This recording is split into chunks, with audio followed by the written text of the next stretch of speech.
11h10. Hoje a gente recebe o endocrinologista Vitor Hugo Ferreira. Doutor, bom dia, obrigado pela participação. Bom dia ouvintes, uma alegria estar aqui de novo.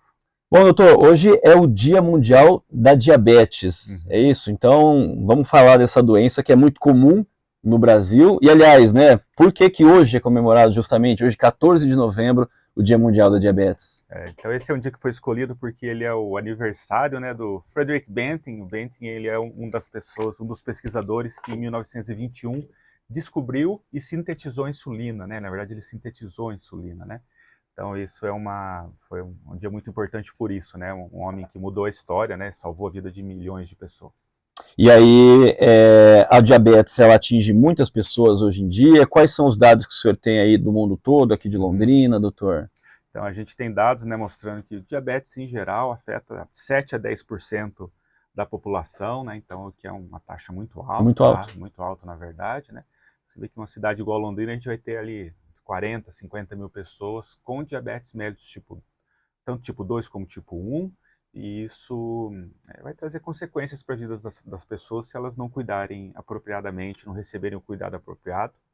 E o Dia Mundial do Diabetes também é um chamado, inclusive, para a gente fazer o diagnóstico das pessoas que ainda não sabem que têm essa doença. E como que é feito esse diagnóstico, ô doutor? Como que a pessoa pode ir atrás para descobrir se tem diabetes? Então, a recomendação é que pessoas acima de 40 anos, elas façam uma glicose em jejum, pelo menos uma vez por ano. Se tiver normal, pode até passar a fazer a cada 3 anos, mas pelo menos uma vez por ano fazer. Se a glicose estiver acima de 125 em jejum, eu tenho diagnóstico de diabetes mellitus. Né? O senhor falou aí 2 tipos de diabetes, né, doutor? Tipo 1, tipo 2, quais são as diferenças entre elas? Qual é mais preocupante? Enfim, dá uma detalhada para a gente, Sim. por favor. Diabetes tipo 1, né, ele normalmente se inicia na infância ou na adolescência. Ele não está associado à história familiar, então não é assim que tem várias pessoas que têm diabetes tipo 1 e a pessoa passa a ter. Normalmente não está associado à obesidade. E é um diabetes bem importante que a pessoa precisa utilizar a insulina desde o diagnóstico. Então ele tem uma diferença relevante nisso. Já o diabetes tipo 2, que é 90% dos casos são devidos ao diabetes tipo 2, ele normalmente começa depois dos 35, 40 anos de idade. E ele está muito associado à história familiar e está associado também à obesidade, ao sedentarismo e à idade também. Cada ano que passa, a gente tem mais chance de ter diabetes. Ou seja, doutor, a gente até estava conversando fora do ar que eu tenho pelo menos 2 amigos aí na faixa dos 30 anos que têm diabetes. Eu, de cabeça, não sei, mas a tendência é que seja o tipo 1. É muito mais provável que seja o diabetes tipo 1. Infelizmente, pelos casos de obesidade infantil que a gente tem hoje em dia, começando a aparecer diabetes tipo 2 em adolescentes, às vezes com 15, 16 anos, quando tem uma obesidade importante associada também.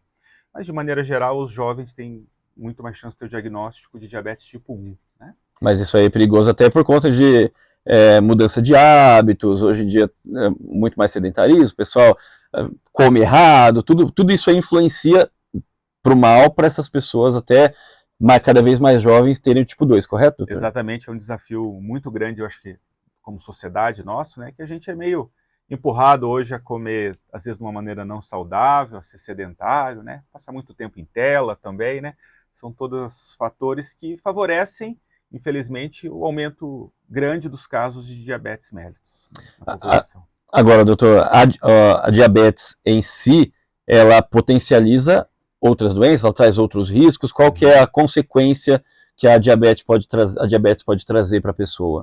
Sim, essa é uma questão muito relevante porque as pessoas com diabetes, elas têm, infelizmente, mais chance de problemas nos pés, nos rins, no coração, né?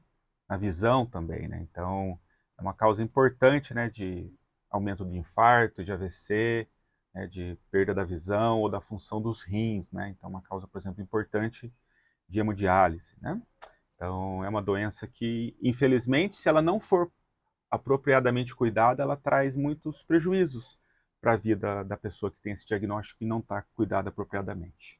E aí, vamos tentar partir para a parte melhor, digamos assim, né, doutor? Como cuidar de uma maneira correta da diabetes para evitar essas consequências que podem ser realmente muito graves, né? Sim, a gente tem muitos estudos hoje mostrando que a gente, se controlar a glicose, a pressão arterial e os níveis de colesterol da pessoa, vou ter uma redução muito importante dessas complicações. Então, se eu mantenho uma glicose bem controlada, né, então, por exemplo, a glicose em jejum, para quem já tem diabetes, que ela fica entre 80 e 130, a gente tem um exame que faz a média da glicose dos últimos 3 meses, que é a hemoglobina glicada. Se ela estiver abaixo de 7%, mostra um bom controle nos últimos 3 meses. Se eu tenho a pressão arterial bem controlada, principalmente abaixo de 13/8, talvez menor que 12/8, e eu tenho níveis de LDL, colesterol ruim, bem baixinho, eu diminuo esses riscos em 70% a 80%. Né? Então, essa é uma questão muito importante, né, que mostra o poder que a gente tem de prevenir o surgimento dessas complicações. Então, a pessoa que tem diabetes, se ela consegue atingir esses objetivos, principalmente logo no início do diagnóstico, ela vai ter muito menos chance de ter essas complicações. Né? Então, isso acho que para isso serve esse dia, né, para mostrar que a gente tem, como ciência hoje, com as evidências científicas que a gente tem hoje, maneiras de cuidar bem dessas pessoas e diminuir muito o risco dessas complicações. Né? Acho que né, então a gente está alertando para os riscos dessa doença, mas também mostrando que a gente tem ferramentas que protegem muitas pessoas e fazem ela ter uma vida com qualidade, um bem-estar. Né? Inclusive o tema desse ano da campanha do Dia Mundial do Diabetes, pela Sociedade Brasileira de Diabetes, é o bem-estar da pessoa com diabetes. Né? Então a gente garantir a qualidade de vida dessa pessoa. Né? Então acho que é um tema muito relevante, né? Então a gente não quer só tratar o número lá do exame, mas a gente quer que a pessoa tenha mais qualidade de vida, que ela viva melhor, uma vida saudável, feliz.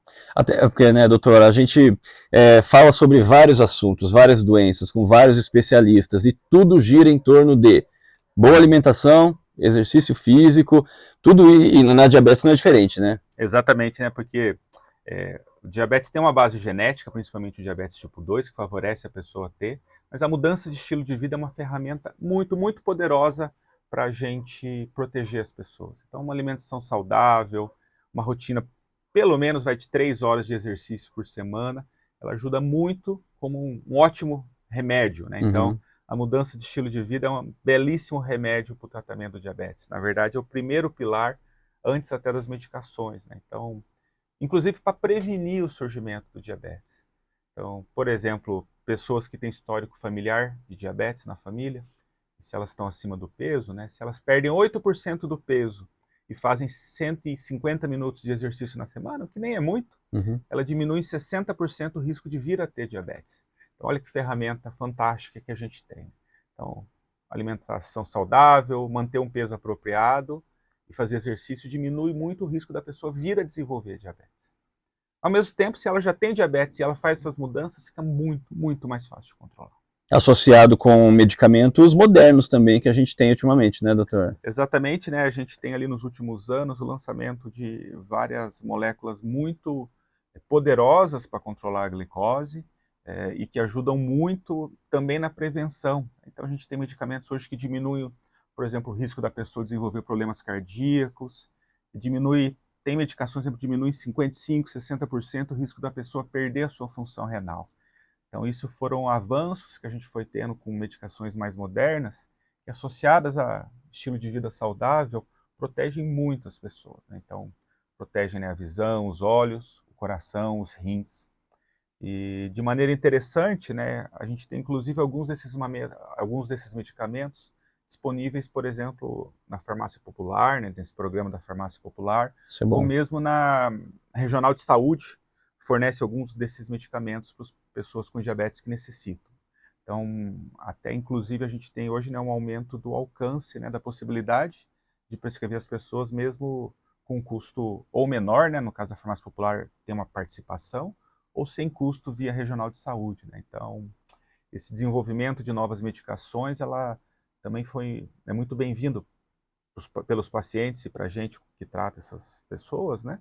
Porque permite eu tratar mais intensamente, trazer mais qualidade de vida e manter a pessoa, né, sem as complicações do diabetes. Então isso trouxe muita alegria quando esses estudos foram aparecendo, né, para a gente, porque deixou a gente com mais ferramentas para proteger as pessoas.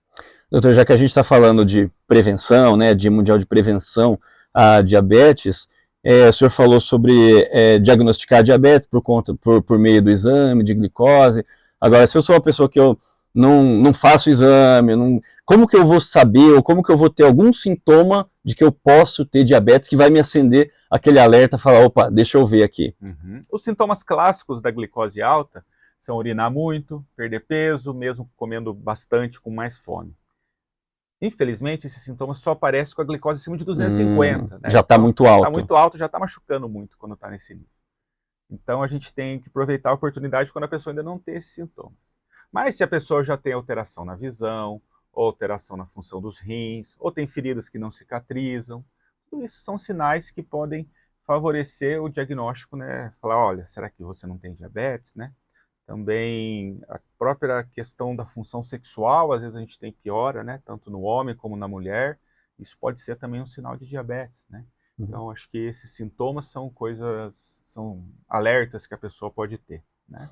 Acho que fica aí o recado e fica aí a mensagem para todo mundo se prevenir e evitar essa doença tão comum, né, doutor? Exatamente, né? Acho que se a gente conseguir prevenir que as pessoas tenham diabetes é muito relevante.